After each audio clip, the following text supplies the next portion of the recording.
Bonjour Gérard Audibert, vous êtes le directeur du site d'appui Lorrain de l'espace de réflexion éthique et aujourd'hui vous avez envie de nous parler d'un film. Alors, c'est quoi ce film et qu'est-ce qu'il nous raconte? Alors j'ai vu récemment The Father, le père donc, puisque c'est exactement ça, le titre de la pièce de théâtre dont le film est adapté. Alors il s'agit de l'adaptation d'une pièce française écrite par Florian Zeller. Et Florian Zeller est un auteur dramatique assez connu, mais c'est la première fois qu'il fait du cinéma, qu'il met en scène lui-même et il a adapté sa propre pièce de théâtre. Alors c'est une pièce de théâtre. Donc, ça va être un huis clos. Et justement, ça fait partie du caractère un petit peu oppressant du film. Et dans cet espace de huis clos, on va assister à ce qu'on pourrait appeler quelque part une descente aux enfers d'un vieillard dont on va supposer qu'il est atteint d'une démence qui pourrait être une maladie d'Alzheimer ou un autre type de démence.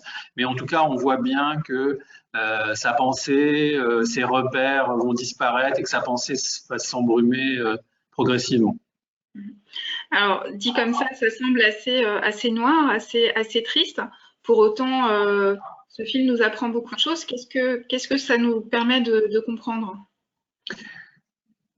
Alors évidemment, si vous avez envie d'aller voir un film sautillant ou un film d'action, c'est pas exactement le genre. C'est pas non plus un film triste, c'est pas non plus un film dont on sort en sanglotant. Ça nous interroge, ça nous pose des questions sur la façon, sur le terrible désarroi que c'est de perdre la mémoire, de ne pas reconnaître ses proches, et c'est ce qui arrive à ce vieillard qui est formidablement joué par Anthony Hopkins, qu'on connaît tous pour Le Seigneur des Anneaux, par exemple, où il est un tueur, et là il est un vieillard complètement désarmé. Ce vieillard, il a été ingénieur dans sa vie, donc quelqu'un qui a des facultés intellectuelles qu'on peut penser assez développées, et sur la fin de sa vie, bah, il les perd petit à petit, et il va avoir des troubles de mémoire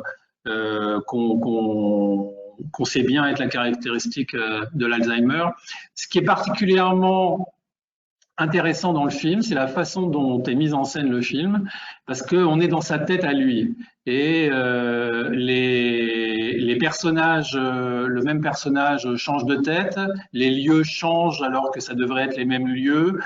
Le spectateur ne se reconnaît pas ni dans les personnages ni dans les lieux, et ça nous donne une espèce de sensation d'angoisse qui est en plus un petit peu augmentée par la mise en scène, qui est exactement l'angoisse que doivent ressentir les patients atteints de cette démence et de ces troubles de mémoire.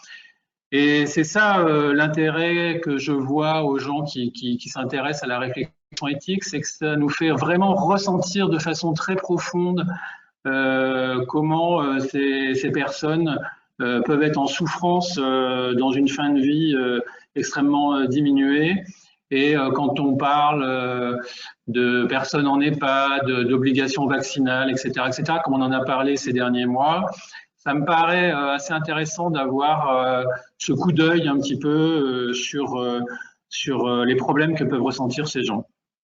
D'accord. Donc des films à voir en VOD, en DVD, enfin, dès qu'on en a Voilà, sur tous les l'opportunité ou aussi. supports que vous aurez l'occasion d'avoir. C'est pas très long, ça dure 1 h 30. Encore une fois, un Anthony Hopkins formidable, et sa fille est jouée par Olivia Colman, qui est un petit peu moins connue qu'Anthony Hopkins, mais pour les amateurs de séries qui ont vu Broadchurch ou The Crown, son visage est connu sans nul doute. Parfait. Eh ben, on va regarder ça et puis on se donne rendez-vous pour un autre film, peut-être à décrypter ensemble. Eh ben, je vous donne rendez-vous pour un prochain film. Si vous ne savez pas quoi allez voir Tout s'est bien passé. Là aussi, ce n'est pas forcément un film ultra gai, mais ça a l'air très très bien joué. Mais ceci dit, je ne l'ai pas encore vu et je vous en parlerai bientôt. Bon, ben on se donne rendez-vous dans quelques mois alors.